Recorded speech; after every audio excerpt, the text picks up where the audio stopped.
বন্ধুরা, এটা হচ্ছে কম্বোডিয়ার রাজধানী প্যানম পেনের রিভার সাইড। আমি এখানে বসে আছি, প্রচণ্ড গরম, তাই একটা জুস নিয়ে একটা জুস নিয়ে এখানে বসে আছি আর খাচ্ছি আর কি। আর আপনাদেরকে আমি এই ভিডিওতে দেখাবো কম্বোডিয়ার রাজধানী প্যানম পেনের রাজার বাড়ির সামনের অংশটুকু এবং এটা হচ্ছে রিভার সাইডটা, দেখেন কত সুন্দর। এদিকে কতক্ষণ হাঁটাহাঁটি করলাম।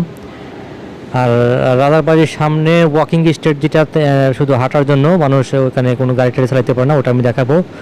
আর রাজার বাড়ির সামনে একটা পার্ক আছে, এখানে অনেক কবুতর আছে।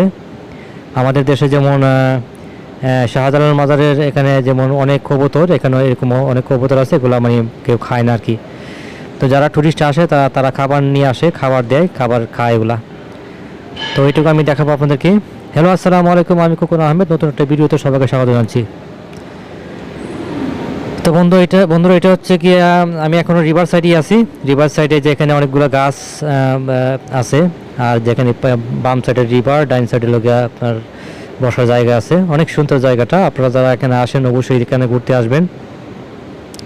অত্যন্ত সুন্দর একটি জায়গা। এখানে দিনের বেলা একটু গরম থাকে, কিন্তু বিকালবেলা গরম থাকে না। আমি এখন দুপুরবেলা আসছি, তো এখন লোকজন কম। বিকালবেলা প্রচুর লোক হয় এইসব এলাকাতে।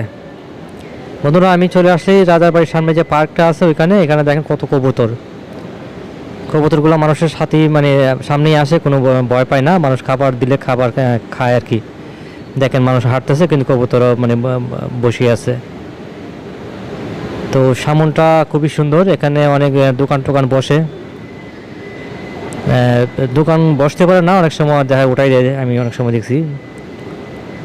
খুবই সুন্দর একটা এরিয়া, আপনাদেরকে আমি ঘুরে ঘুরে দেখাবো, আশা করি ভালো লাগবে আপনাদের।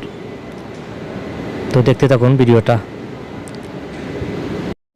বন্ধুরা, এটা হচ্ছে কম্বোডিয়া রাজার বাড়ির সামনে একটা পার্কের মতো আর কি। পার্কের মতো একটা এরিয়া, এখানে অনেক লোক আইসা দিনের বেলা রোদ্রের সময় আসলে গাছতলায় বসে থাকে, আর বিকালবেলা যখন আসে তখন ওই যে কোনো জায়গায় বসে আর কি। তখন আর গাছতলায় বসতে হয় না।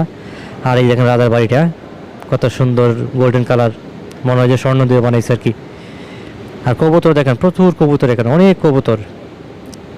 অনেকে কিন্তু খাবার দেয়, হ্যাঁ, খাবার দিলে খাবার খায়। কবুতরগুলো কিন্তু মানুষকে মানে ওইভাবে ভয় পায় না আর কি, জানেন যে মানুষ কিছু করবে না। অনেক কবুতর দেখেন প্রচুর কবুতর এখানে। আমি অবশ্য দিনের বেলা আর দুপুরবেলা আসছি এখানে। আমি বিকালবেলা কয়েকদিন আসছি, তো আমি ওইভাবে ভিডিও করে নিই। তো এখন মনে হলো একটু ভিডিও করি, আপনাদেরকে দেখাবো, যারা যারা দেখতে চান। অত্যন্ত সুন্দর একটা এরিয়া, যারা এখানে আসবেন তারা অবশ্যই এদিকে আসতে পারেন। আর এদিকেই অবশ্যই আসে যারা, আমি মোটামুটি এদিক দিয়ে ঘুরে দেখলাম, বাংলাদেশে যারা আছে বেশিরভাগ এইদিকেই বিকালবেলা ঘুরতে আসে। খুবই সুন্দর একটা এরিয়া আর কি। আর এখানে হচ্ছে কি, কম্বোডিয়াতে আমি যেটা দেখলাম, দিনের বেলা একটু গরম থাকে, রৌদ্র তাপটা একটু বেশি, কিন্তু বিকাল হইতে হইতে আবহাওয়াটা এত সুন্দর একটা আবহাওয়া হয়, খুবই ভালো লাগে তখন। আর তখন কিন্তু এই এরিয়াতেই লোকজন ঘুরতে আসে। এই রিভার সাইডটা দিয়ে, পুরোটা রিভার সাইডে মানুষ ঘুরতে আসে, ব্যায়াম করে, হাঁটাহাঁটি করে, এবং রাজার বাড়ির সামনে দিয়ে হাঁটে।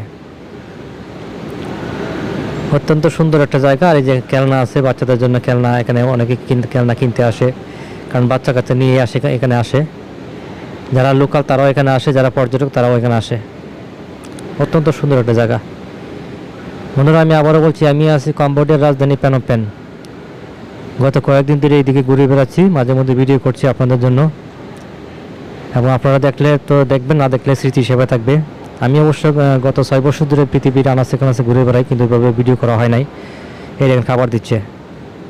এখন 2023 সাল, ভাবলাম একটা ইউটিউব চ্যানেল খুলে এগুলো ভিডিও করে স্মৃতি হিসেবে রেখে দিব। যারা নতুন এদিকে আসতে চান তাদের কাজে আসবে আর কি। তো কম্বোডিয়া যারা আসবেন তাদেরকে কিছু মেসেজ দিই। কম্বোডিয়া কিন্তু সরাসরি কোনো ফ্লাইট নাই। কম্বোডিয়া আসতে হলে মানে অন্য একটা দেশের উপর দিয়ে আসতে হয়, সেক্ষেত্রে প্রায় মানে বিমান ভাড়াটা একটু বেশি পড়ে যায়। আর বর্তমানে তো বিমান ভাড়া অনেক বেশি, যারা আসেন তারা তো জানেনই। করোনা আগে যে বিমান ভাড়াটা ছিল, এখন তার ডাবল আছে বর্তমানে। তো যারা কম্বোডিয়াতে আসবেন তারা কিন্তু আপনার হয়তো বা ব্যাংকক হয়ে আসতে হবে, নয়তো বা মালয়েশিয়া হয়ে আসতে হবে, মানে যে কোনো একটা দেশের উপর দিয়ে তারপর আসতে হয় আর কি। একটা দেশে ফ্লাইট নামানোর পর আবার ওখান থেকে আবার উঠে আসতে হয়। তো আমি ব্যাংকক থেকে আসছি অবশ্য। বন্ধুরা, যে রাজার বাড়ির সামনটা আমি হাঁটতেছি, দেখেন বাড়িটা কত সুন্দর। এখানে কিন্তু গোল্ডেন কালার দিয়ে তৈরি করা হয়েছে এগুলা, অত্যন্ত সুন্দর একটা বাড়ি। তো বন্ধুরা, ভিডিওটা বেশি বড় করবো না, আমি জাস্ট একটু ছোট করে ভিডিওটা করবো, এখন পুরোটা জায়গা হাঁটতে গেলে অনেক বড় হয়ে যাবে। জাস্ট আপনাদেরকে মানে বোঝানোর জন্য, এটা হচ্ছে কম্পিউটার রাজার বাড়ি। মূলত মানুষ যারা আসে তারা কিন্তু প্রথমে এইদিকে ঘুরতে আসে, কারণ বাড়িটা দেখতে আসে, অনেকে ভিতরে ঢুকে। আমি ভিতরে অবশ্যই ঢুকলাম না, সামনে দিয়েই মূলত সুন্দর জিনিসটা দেখা যায় আর কি। তো বন্ধুরা, ভিডিওটা ভালো লাগে সাবস্ক্রাইব করবেন, আমার নতুন চ্যানেল, আপনারা সাবস্ক্রাইব করলে চ্যানেলটা সামনে বাড়বে অবশ্যই। আমি যেহেতু ভিডিও করা শুরু করছি, অবশ্যই ভিডিও করব, আর যদি অন্য অন্য দেশ ঘোরা হয় সেটাও ভিডিও করে আপনাদেরকে দেখানোর চেষ্টা করব। তো ভালো থাকবেন, সুস্থ থাকবেন, আবার নতুন কোনো ভিডিও নিয়ে আসব। সেই পর্যন্ত এই ভিডিওটা দেখতে থাকুন। এটুকুই মেসেজ ছিল, যারা এখানে আসতেছেন আসতে পারেন, দেশটা অবশ্যই ভালো দেশ, কিন্তু আপনারা কাজের জন্য আসলে কীভাবে আসবেন সেটা আমি জানি না, কারণ আমি এখানে ঘুরতে আসছি টুরিস্ট হিসেবে। তবে এখানে মানে দেশ সুন্দর, আপনারা মানে থেকে আরাম আছে, আবহাওয়া ভালো আছে, খাবার দাবার মোটামুটি সস্তা আছে, যারা নিজেরা রান্নাবান্না করে খাবেন বাসা ভালো সস্তা আছে। দেখতে থাকুন ভিডিওটা বন্ধুরা।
তো বন্ধুরা, এই ভিডিওটা এখানে শেষ করলাম।